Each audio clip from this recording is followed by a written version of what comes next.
Hello, everybody, and happy Wednesday. Thank you so much for joining us for our first webinar of this school year, The Reality of Virtual Reality.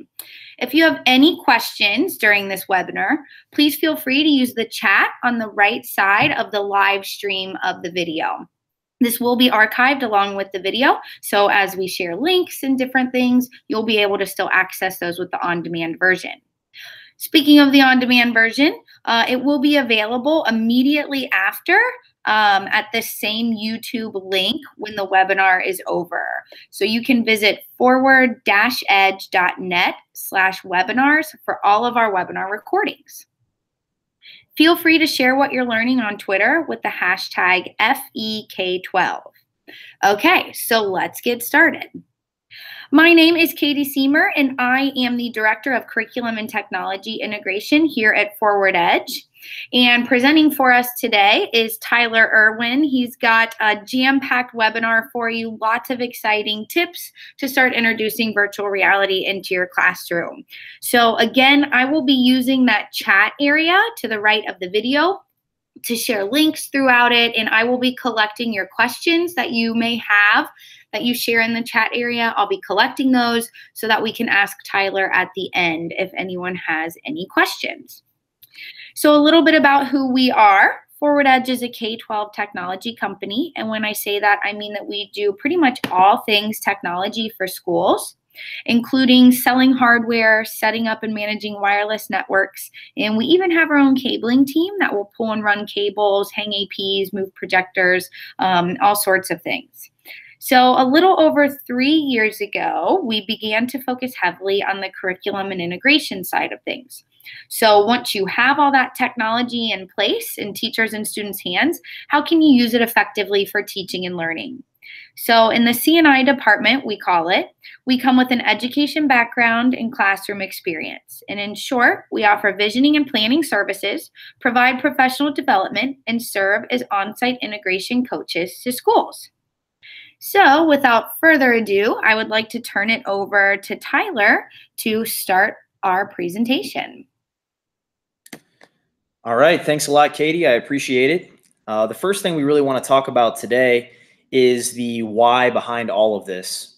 So certainly, now that we have those tools in place, as Katie mentioned, how can we really make an impact with them? So we base a lot of what we do as instructional coaches off of the ISTE standards, and our virtual reality webinar today really focuses in on 3 different things that we can help our students with. So empowering them as learners, allowing them to leverage this technology, allowing them to construct new knowledge in really ways that were viewed as impossible before, and then even being innovative designers. So creating some VR images, maybe some VR media themselves as innovative designers. And then, of course, for us as educators, VR is very cutting edge. It's still being fleshed out. So being a leader in that area, seeking out new opportunities to improve our teaching and our learning, designing authentic learner-driven activities and environments, and then facilitating learning with technology to support student achievement. So in all of these ways, we're really focusing in on these ISTE standards with this particular presentation. And our agenda today really focuses in on virtual reality, but we're going to start off with the why. So a lot of people kind of need some ammo to support why we would utilize virtual reality in the classroom. And then we're going to focus in on some different tools that support that VR learning. So as Katie mentioned, it's going to be power-packed, but we hope there's at least 1 or 2 things in here that you can start using tomorrow if you wanted, regardless of your content, regardless of your grade level. Hopefully there's something for everyone who's here with us. So let's start first by establishing, what is virtual reality in the classroom? Why would this be even something that we would want to use? So when you think about virtual reality, here's a quote that I think sums it up quite nicely. Virtual realities are digital environments designed for human interaction for very specific reasons, to create experiences not otherwise possible. So every tool that we focus in on today will abide by this definition and help us to go into and experience these environments that are going to make otherwise impossible learning experiences very possible for each of us. And so we're going to focus in on 360 environments, 360 images, and 360 videos that you can use in your classroom. And if you think about it, VR can be used in education for a lot of different things. It has all sorts of uses, from virtual field trips to more skills training, even utilizing virtual reality in distance learning or special education. And a lot of colleges are even beginning to make virtual campus visits something that is a staple in trying to attract new talent to their university. So all sorts of ways that this can be used. So we know that this is exactly what virtual reality is, but how about the why? Is there actually any data that kind of supports using this? Well, notice here's some data from a survey that was given by Samsung at ISTE back in 2016. So it says here, 86% of teachers feel that it's a challenge to keep students engaged in curriculum, even with existing classroom technology. Now that's a problem. 2% of surveyed teachers have actually used virtual reality learning experiences in their classroom. Another problem. Then we look at some of the benefits. 93% of surveyed teachers say that their students would be excited to use VR technologies. Another 83% say that virtual reality would probably help improve the learning outcomes in their class. But what about real data? Notice this. The study reported that students who participated in a VR-based curriculum actually scored 20% higher than students who participated in a traditional curriculum on the final summative test. So that's a difference between 93% average and a 73% average. You know, that's obviously some good ammo to have in your belt to support why you would want to use VR in the educational environment. So what do you need? A lot of people think of VR, it's going to be expensive, it's going to be crazy, I'm going to need all this stuff. Well, in fact, you probably have most of the things you need in your classroom already. So some sort of Chromebook or desktop computer, maybe a mobile device like a cell phone or a tablet. And then if you have access to it, a cardboard viewer or some other VR viewer that allows you to experience these things in 360. And then, of course, access to the App Store so that you can begin downloading these different applications that we're going to focus on today. So yes, you can do it as cheap and as bare bones as possible to fit any budget. But of course, there are some awesome virtual reality tools out there. So if you have any interest at all in maybe purchasing a class set or using a viewer that's maybe not just your traditional cardboard viewer that you folded up and made yourself, feel free to reach out to us and we can definitely direct you to any of our account managers because there's lots of great tools out there that if you do have the budget, it can really take virtual reality to the next level. So now that we've established that you can do it in all ways, shapes, and forms, let's dive into the tools. So what tools can actually help? This is the meat of our discussion today. So we're going to start out with one of my personal favorites, and that's New York Times VR. So I'm a big fan of current events. I like to keep up with the news. And really what this does is it takes some of the most popular stories on New York Times and puts them in a virtual reality experience for you and your students. It's really easy to use. So not only are you going to feel like you're experiencing this news story, but it includes expertly crafted narration. It allows you to explore this library of 360 experiences. And really, there's all sorts of stories without limits that you can enjoy. So just like we mentioned earlier, you can start out really small and just view these on a smartphone. Or you can step it up a little bit, use a Google Cardboard, and that makes it even more immersive. Or you can use some of these other supported viewers to take it to the next level. And so here's sort of what it looks like. You can view both of these on a desktop, or any of the news stories can all be viewed on a mobile device. So some of them are available for desktop viewing if your students don't have access to a cardboard or a mobile device, but any of them can be viewed on a mobile device. So notice the difference. Here's what a news story looks like on a tablet, or excuse me, on a desktop or a Chromebook. So as this is being narrated, you're seeing live video of a soldier fighting in Afghanistan, and you're able to use your mouse and navigate in 360 as this video is being played live with someone narrating it in the background. Or you can view it through a mobile device or a tablet via a cardboard viewer and see it in virtual reality. All of these things being played for you right inside the app. So if you're big into current events, historical significance, whatever it might be, What an awesome application to use with your kids to really immerse them in the news and make it feel like it's real.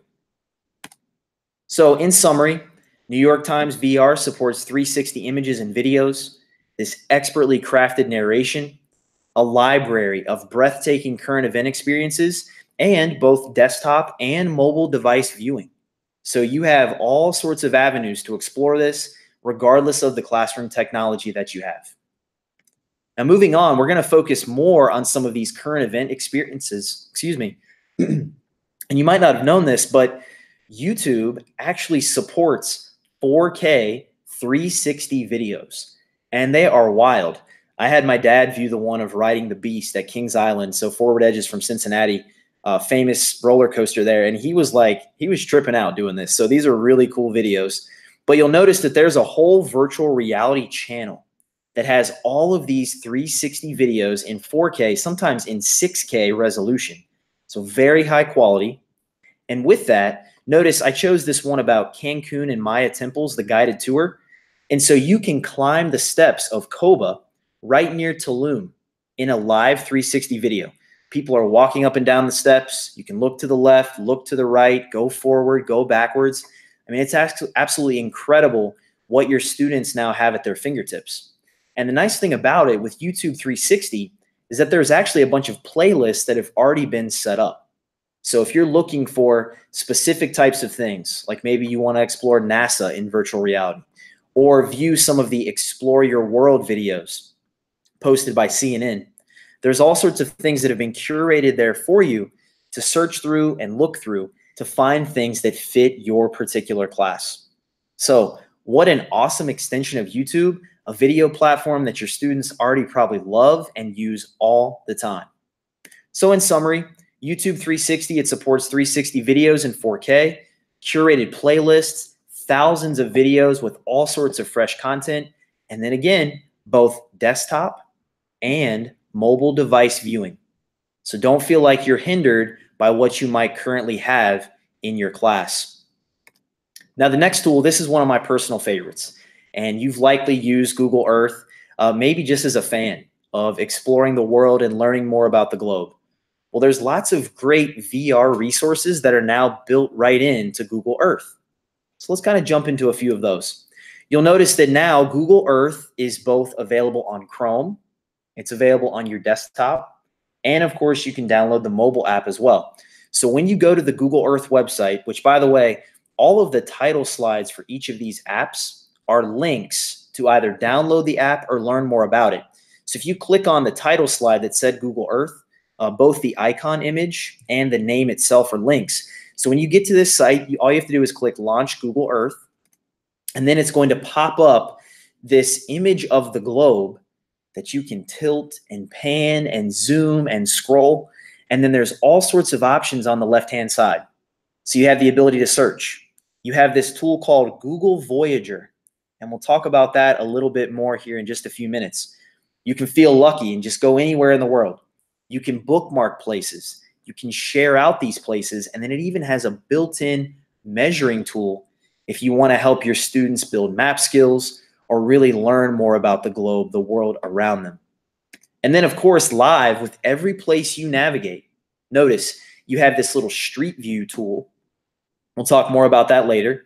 You can view the map in 3D, and then you get real-time latitude and longitude readings that, once again, builds in all of these map skills and really helps your students grasp what they're looking at and where in the world this place is.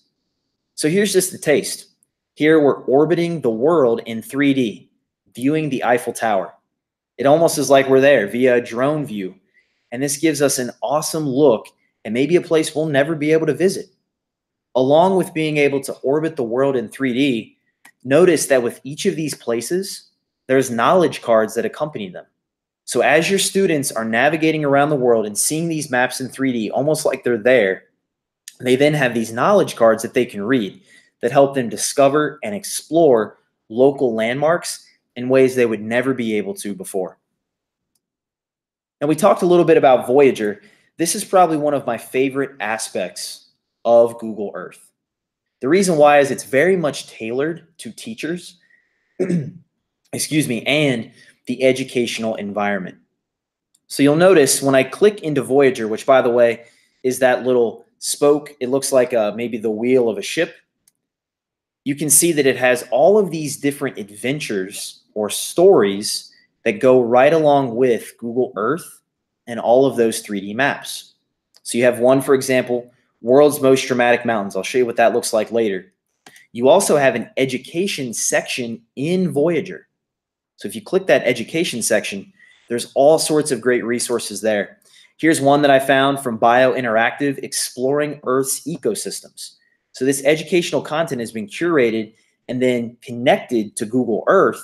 So when you go into this lesson, you not only get to navigate Google Earth and see these spots on the map, but you have this narration, these knowledge cards on the right-hand side.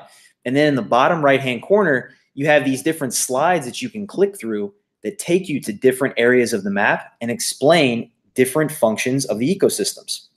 So notice I go to the next slide, and now we have a new spot on the map. We even have a video that we can play and a new knowledge card for students to read. Now, best of all, some of these videos and some of these educational tours are actually live feeds from these places all around the world. So look out for those. That's a really awesome aspect of Google Voyager. You'll notice that we mentioned earlier as well that you have that little peg man, he's called. So what's nice about him is that certain areas across the world have actually had real pictures taken by real humans. And you can view these images using Google Street View, which is all tied into Google Earth. So we mentioned that Voyager tour earlier about the world's most dramatic mountains. Well, here's Matterhorn. Here is this educational tour that we're looking at in Voyager. Notice when I click the little peg man, they're kind of hard to see, but there's these blue dots along the peak. If I drag my peg man to any of those blue dots, it then will take me to an actual image from that spot on the mountain. So I might never climb Matterhorn. Actually, I can tell you for a fact I never will, but I can certainly feel like I've been there using this awesome tool all embedded in Google Earth. And you can see, really, regardless of the content area that you teach, just allowing your students to have these experiences that they would likely never have elsewhere, what a great thing to put in their hands. And of course, it's built into the tools that they're already familiar with, utilizing all of these free Google resources that make it so easy and so fun for your kids. So you'll notice, in short, Google Earth supports all sorts of things, but real-time exploration of the world. I mean, the globe at your fingertips. 3D images and maps that you can tilt and pan and zoom. Google Voyager and all of its great resources and stories. Live latitude and longitude, measuring tools, street view images. I mean, really, the list goes on and on and on. So if you haven't used this great tool yet with your students, I highly recommend it because there are so many applications for it that will truly immerse them in the content. Now, this has always been a personal favorite of mine, and we've referenced this tool in other webinars, but Google Arts and Culture, it just continues to build upon the momentum that it has had in the previous year. So what's great about Google Arts and Culture is it kind of has a new facelift, a new look and feel, but really at its core, it's trying to embed you as the teacher and your students in all of the great art and cultural heritage in our world today. So here's what the home screen looks like. You can explore things. You can click the nearby tab to view things that are near you. You can search for anything that you want. And then this is one of the coolest features. You actually have the ability to look at artwork in high definition. And when I say high definition, I mean high definition. So this is Van Gogh's Starry Night. Notice I've zoomed in on particular parts of this canvas. On the one part, the moon in the upper right-hand corner, you can actually see cracks in the oil on the canvas. And that's all part of Google Arts and Culture, being able to zoom in at a hypersensitive level in high definition. And then let's say, well, man, that's really cool to see that up close and personal, but I just don't think I'll ever be able to visit that museum and truly see it. Well, with Street View tours, you can kind of do it in virtual reality. So if I go to the Museum of Modern Art and find that in Google Arts and Culture, look, there's my little peg man again. And I can view the Street View tour and walk through the halls of the Museum of Modern Art using those little directional arrows throughout the hallway. The Starry Night's a lot smaller than I expected, but it's still amazing to feel like you're there walking through the hallways and experiencing all this great art. And that's all built in Google Arts and Culture. Now, along with arts and culture, of course, it's a Google tool. It's going to have 360 videos too. So notice I can go to the Sydney Opera House in Australia. I can view the Sydney Symphony Orchestra actually practicing inside of this orchestra hall. And I can, every time I tilt my head in a cardboard viewer, it actually goes to the left, goes to the right, goes up, goes down. I can hear them playing this music. It's an awesome, immersive experience, all built into arts and culture. And then, of course, there's also themes, collections, and stories. Excuse me. So notice you can even search for specific things that might fit to certain topics or concepts in your class, certain themes that you personally are teaching in your different units. And this is all a great way to give kids context about the world around them, to help them truly understand the diversity that we have on our planet, and then help them not only learn about that, but truly appreciate it as well. So Google Arts and Culture really combines all of the best parts of Google and helps you add another layered experience to immerse your students in the content. Here's just another example as well of some of the things that you can see. So just showing you the vast number of items on this tool just gives you a small sample size of what you have access to. And then this is one of my favorites as well. So this is a story. These stories, just like in Voyager, have been curated. This one focuses on celebrating the end of the plague. And you'll notice this story, as you go through the different pieces of it, has 360 videos, live narration, the ability to go in and see old art pieces that go with the theme, and all of these different knowledge cards that help your students learn more as they're once again feeling like they're right there learning about this particular topic. So in short, Google Arts and Culture, it supports millions, and I literally mean millions of different pieces. 360 videos and images, media-rich stories, those super high-quality images, museum tours like you're there walking through the halls. And then, of course, this as well is also supported by both mobile and desktop viewing. So another great experience regardless of what tech you have in your class. Now, this always seems to be a teacher favorite. If you haven't used Google Expeditions before, after our brief intro to it today, I'm sure that you're going to, jump on board and try it. This is a great tool that Google just keeps making better and better. It seems like by the day, by the week. So what Google Expeditions allows you to do is bring your lessons to life and actually host a guided virtual reality tour for everyone in your class. So it's really as simple as providing your students with some sort of viewer, like a mobile device, and then a Google Cardboard. And then you can take your kids on field trips to virtually anywhere. And there are over 800 different expeditions as we speak. And they are growing that list, like I said, daily. So you'll notice this is what the app looks like on the iPad. This is the most ideal way for teachers to access this tool, is to have a tablet. And so as long as you and your students are both on the same Wi-Fi network with your devices, you can host these virtual reality field trips. So across the bottom, you have the ability to search all of those different expeditions and then both guide or join an expedition as someone who's actually going on the tour yourself. So notice here's what one looks like from the teacher's perspective. Students, all they see is this image of flying with NASA's Juno mission to Jupiter. So they just see the image. They can look around left, right, up and down. This image is going to move with them as they turn. And then you as the teacher can either read off this narration or you can have it played out loud for them. And there's even questions that you can ask throughout to keep your students engaged. Another really cool tool that was just introduced is the ability to annotate live and pinpoint certain things that you want to draw your students' attention to. So notice in the upper right-hand corner, there's that little squiggly line. If you click that, that allows you to do real-time annotation that, once again, helps you pinpoint key items and keep your kids' attention as they're immersed in this experience. And then best of all, there's already points of interest built in. So anytime I move to one of these next points of interest, it's going to put an arrow in the direction all of my students should look. So they'll turn their head to the left until they find it.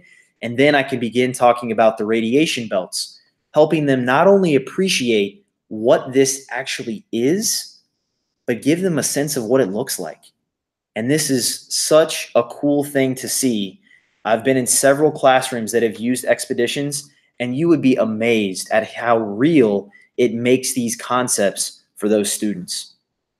So this is maybe my favorite tool we featured today. It's hard to truly explain the power and impact that it can have in a webinar like this, but just picture virtual field trips across the globe, built-in narration, real-time annotation, live guided classroom support.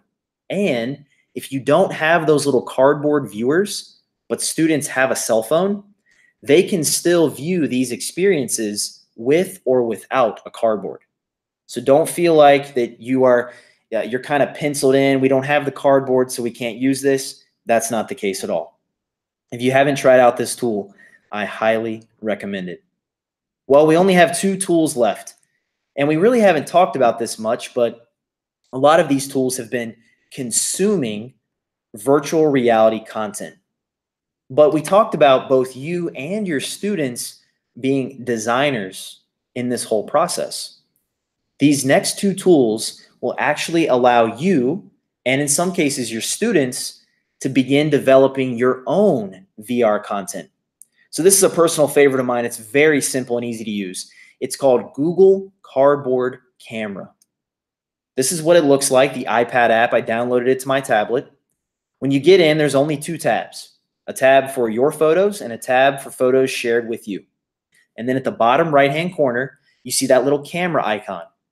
If you click the camera icon, it actually allows you to take your own 360 images. It's really easy to do. You just touch the circle to start the capture, and then it's almost like taking a panoramic photo like you've probably done many times. Notice the little audio signal there, the little vertical lines that are kind of in different links. That's actually telling me that it's recording my narration as well. So it will voice record as you're taking this 360 image so that your students can look at anything that you take a picture of and get narration with it as well. And so once you actually have some photos, it's really easy to both share it out, to mail, messages, Twitter, create a link, all sorts of different ways to share it, and even put it in a cardboard viewer right then and there and view it like you're there.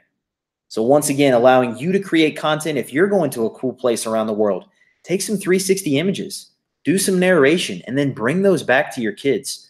How cool would that be to take a trip and then be able to share that gift with your students? And then notice this is what it actually looks like.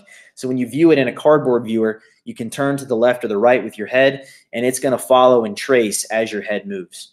So what an awesome tool for you to begin creating your own content, and all you need is the cell phone you likely already have in your pocket or in your purse. So in short, Google Cardboard Camera, it supports both viewing and taking images, sharing out those VR photos with others, and then both viewing with or without a cardboard viewer. So you can see how all of these tools are very accessible regardless of the technology you have in your class. Okay, now we might have saved maybe the best one for last in terms of content creation. And this is a relatively brand new tool. I mean, it is shiny brand new. There's a lot of things still being developed to make it better. But what Google Tour Creator allows you to do is actually create your own Google expeditions.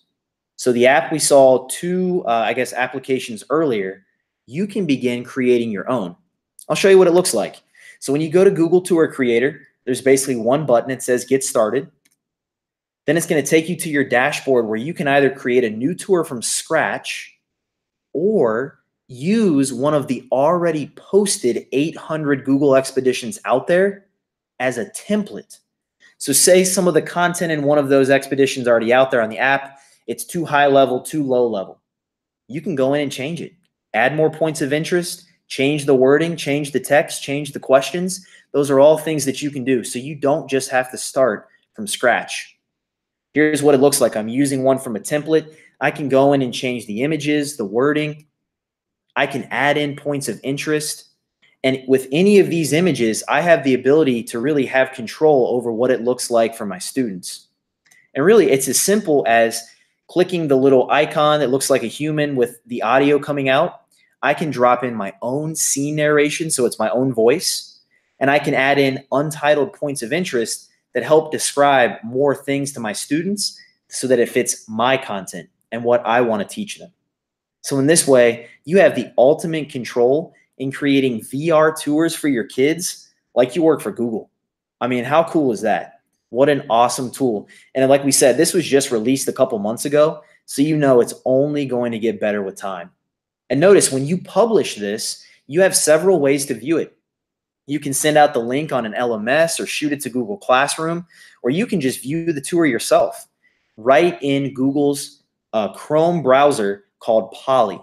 This allows you to view these VR tours with your Chromebooks or with your desktop, makes it very accessible to any of your learners. So in all, this supports you yourself creating these VR tours, both from templates or from scratch. You can add in points of interest, your own narration. You can insert text, questions, anything you want. Go wild. And then, of course, great support for desktop viewing, and these are very easy to share out with your kids. So hopefully, one of these 7 tools piques some interest, and you're seeing the true potential that VR, even though it's still being fleshed out, it's not something that we can just neglect anymore. It certainly has an impact on our students, and at its core, this is really what it does. For both us and our students, it makes the world their playground. Being able to have experiences that they would never be able to have before, being able to immerse themselves in environments like they're there. And then, of course, you having some control over the content that your students are consuming. So hopefully one of these 7 tools is something that you will likely use. And as these things continue to improve, we know that they will only have more and more applications for the classroom. So in all, we definitely thank you guys for attending our webinar. Hopefully you're able to use some of these great virtual reality tips. And now I'm going to turn it back over to Katie to close out the webinar for the day. Awesome. Thanks so much, Tyler. There are so many great tools that you shared that we can absolutely use across all content areas and across grade bands. So lots of awesome stuff that you shared with us. So thank you so much. I have just a couple of quick announcements and some additional things to share with you all before we end this out today. The first is to let you all know a lot of the tools that we shared are Google tools. So if you'd like more Google training, we provide boot camps to train your teachers and administrators to get educator level 1 and level 2 certified. So if you're interested in that, let us know. And while I'm closing out with these last couple of announcements, if you're still with us in the chat, we'd love to hear about what your favorite tool or what you're most excited about from today's webinar, if you'd share that with us in the chat. So next up, we also do an integration audit. So if you are someone who plans professional development for teachers and puts a plan together and you're not really sure where to start, we do an integration audit. So it's a pretty big survey aligned to ISTE standards that your teachers take. And then we also have a student version. We collect all of that data and put together a big written report with recommendations on how you can move forward. So this integration audit has helped districts obtain grants such as the Ohio Straight A Fund. It's helped obtain board approval for additional technology purchases and training, and then just support and help with buy-in all around to help guide districts' curriculum teams and integration coaches within a district to give them a better map and some data to actually make additional decisions. And then kind of one of the last things we wanted to point out for you today is our coding boot camp. So this is a 2-day boot camp designed for educators across all grade bands and content areas. And it's really designed, not just for those computer science teachers, but it's really designed for all of your content teachers to talk about what is coding, what is computational thinking, and why do our kids need to know it, and how does it relate to my subject area? If you're interested in something like that, let us know. Additionally, you can go to forward-edge.net to learn more about all of the services that we offer in our department, but those are just a couple that we wanted to share with you. And then, of course, don't forget, we have kicked off the school year. No one knows that better than all of you joining us who are out in the schools. But we have kicked off this school year, and we are starting our monthly free webinar series. So it's a free service available to anyone can join. So you can forward it out to all of your teachers and they can join. You can sign up for our next month's webinar, which is on October 17th, Classroom Management in the Digital Age.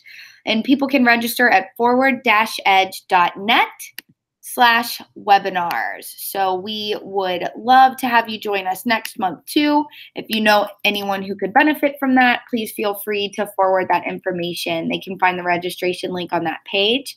And all of our webinars are typically on the third Wednesday of every month, provided there's not a holiday messing things up. And they're always at 4 o'clock Eastern. So we would love to have you joining us next month and all of the months following throughout the school year. So with that being said, that's really it.